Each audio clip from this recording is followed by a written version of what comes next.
Hola chiquillos, empezamos una nueva semana con la cápsula número 8 de lenguaje.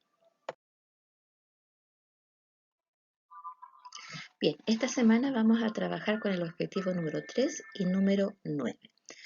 Corresponde esta semana a los textos líricos. Ustedes ya vieron algo los años anteriores, así que vamos a hacer un breve repaso.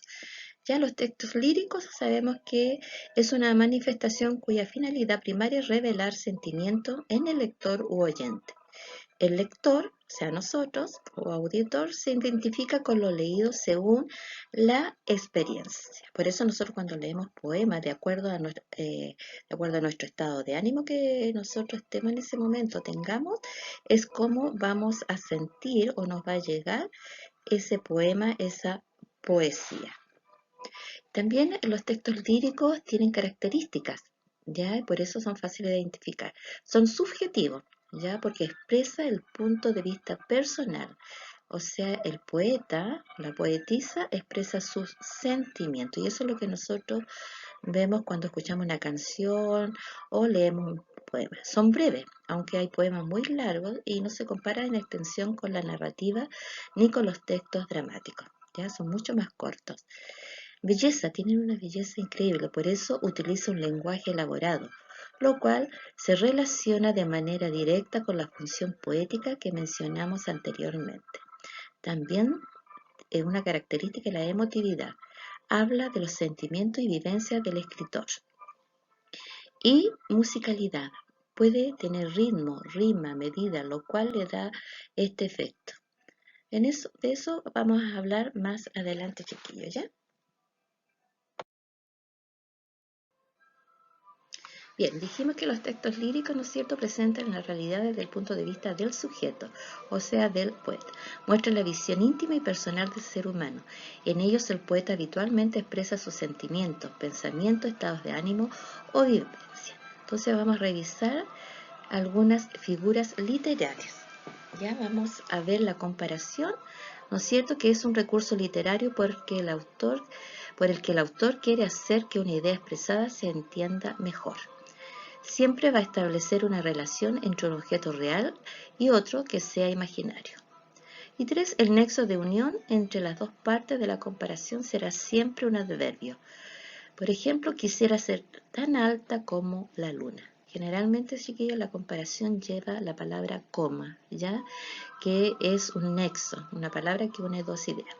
Y la personificación, que ya también la vieron ustedes anteriormente, consiste en asignar características humanas de persona a algo que no lo es, un animal, elemento de la naturaleza, objeto o idea. Por ejemplo, los árboles lloran sus hojas en el otoño.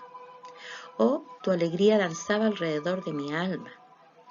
Poesía eres tú.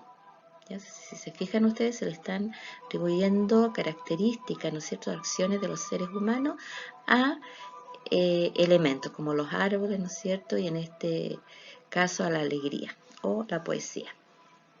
Después tenemos la metáfora, que consiste en identificar una persona, animal o cosa con otra porque tiene alguna característica común. No se utiliza el cómo. En el ejemplo tenemos: llueve en mis ojos cuando te echo de menos. ¿Ya? ¿Qué significa? Llueve en mis ojos que la persona está llorando.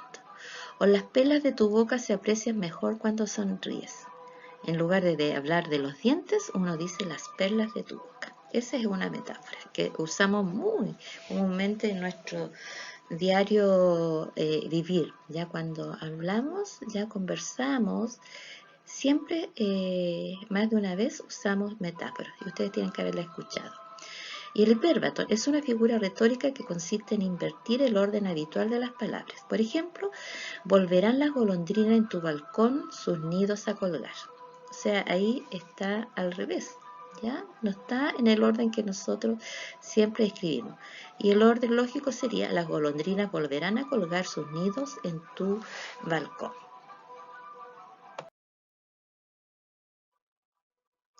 Bien, la otra figura literaria sería la hipérbole, ya que es una exageración en la forma de expresarse que altera la realidad.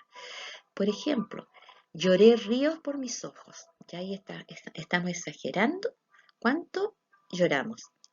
Te comería a besos. también es una exageración, pero es lindo decir eso, ¿verdad? Te comería a besos. O me comería una vaca entera. Cuando tenemos mucha hambre decimos que me comería una vaca entera. Esa es una exageración. A eso se llama hipérbole. Y también vamos a recordar, chiquillos, que ustedes lo vieron también, origen de la lírica. ¿Ya cuándo nació el texto o la lírica? Nace en la antigua Grecia como una forma de recitar o cantar al son de la lira. La lira es un instrumento musical que usaban en esa época los griegos. El canto se presentaba a través de un coro o una sola persona.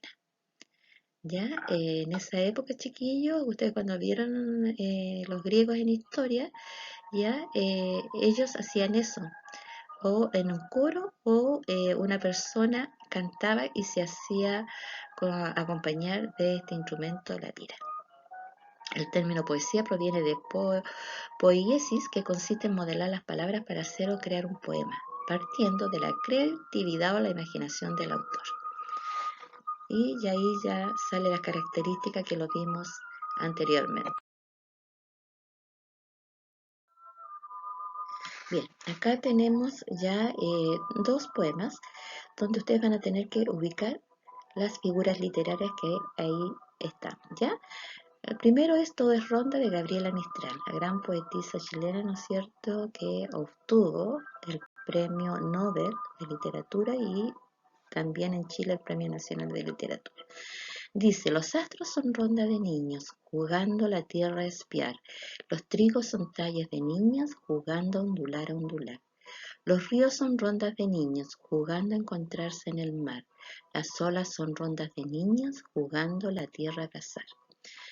Este poema, chiquillo, todo es ronda, se lo van a tener que aprender, ¿ya? Y cuando se lo aprendan, ustedes me dicen, profe, yo ya me lo sé, y me lo dan porque va a tener nota. Y ahí tenemos 4 versos donde ustedes van a tener que ubicar, ¿no es cierto?, qué figura literaria corresponde. Y después tenemos un poema de Antonio Machado y ahí ustedes van a tener que buscar la figura literaria personificación, ¿ya? Que es llamada personificación. Recuerden que esta figura literaria nos dice, ¿no es cierto?, que a un objeto, un elemento, un animal, nosotros le atribuimos características, acciones de las personas, ¿ya? Entonces, bueno, vean una, ahí ustedes la escriben. Después tenemos más poemas, o sea, más poemas, más versos, perdón, donde ustedes van a tener que identificar también la figura literaria, que es la personificación, la comparación, la metáfora, el hiperbatón o la hipérbole según corresponda. Entonces ustedes leen el verso y al lado donde dice figura literaria, ustedes ponen si corresponde a una de esas figuras literarias. ¿Ya?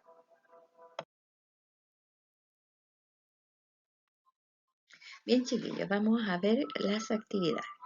Por favor, chiquillos y chiquillas, primero lean bien antes de empezar a trabajar, porque donde no leen bien y no escuchan bien, ustedes no entienden y no comprenden lo que se les está solicitando, ¿ya? Y después están preguntando, ¿ya? En primer lugar, tienen que realizar la actividad de la quinta diapositiva en el cuaderno, o los que tienen impresora y si la imprimen, la responden ahí, ¿ya? En la hoja imprimida y la pegan después en el cuaderno. Y en el cuaderno también van a tener que responder lo siguiente. ¿Qué es el género lírico? Ya, que está en la segunda diapositiva.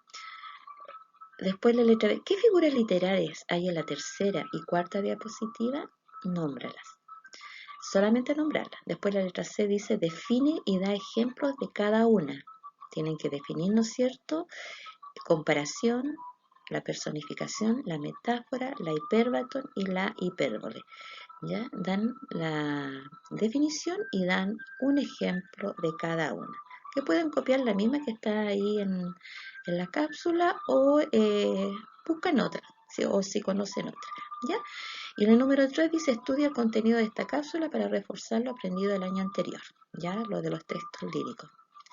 Si no se acuerdan, busquen el cuaderno del año pasado donde ustedes pasaron los textos líricos. ¿Ya? Así que tienen que estudiar. Recuerden que todo lo que se pasa ustedes lo tienen que estudiar, porque vamos a tomar lección. El número 4, ya no es cierto, decimos ya que toda la información que ustedes necesitan para responder está aquí en la cápsula. Y después una vez finalizada la tarea, deben enviar, ¿no es cierto?, la foto al correo profesoranurigui@gmail.com. Ya, chiquillos, así que a trabajar, vamos que pueden y a cuidarse. Recuerden que los quiero mucho. Chao, chao.